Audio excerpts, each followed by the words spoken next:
E aí, gurizada do canal, e aí hoje vamos fazer um bike check da Gils FRX 2019.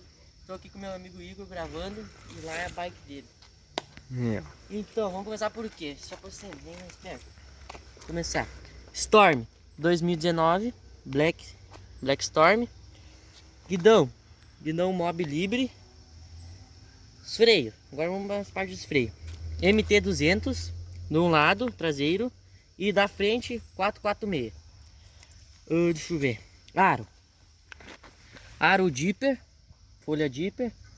Cubo da frente Bitex. Deixa eu passar aqui. Disco 180 e aqui a pinça do 446. Mesinha da Gils. Caixa central. Caixa rolamentada da Gils, mas não vai dar pra ver, com a tampinha da TSW. Parei. Daí agora, quadro FRX 2019. Ele é a pintura de 2018, mas foi fabricado em 2019, né? Blocagem de banco da Mob. Canote Eleven, mas saiu um pouco já, mas é Eleven. Banco também na Eleven, tá torto. Deixa eu ver. Pé de vela. Um pé de vela Deore, Shimano Deore, só que já saiu a marca aqui. Guia da Hype, guia vermelhinho, tribico. Pedais flat, não me lembro a marca desse pedal, mas é uma bosta, não agarra nada.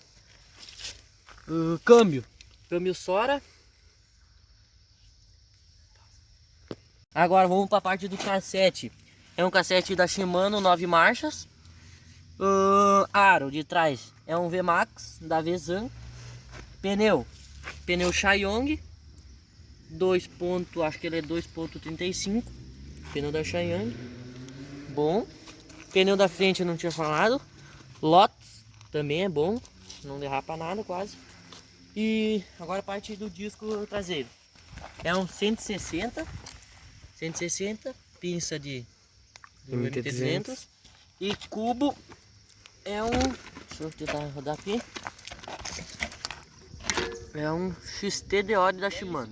Primeiro vídeo aí do canal mostrando aí a gente, bike check aí da minha bike.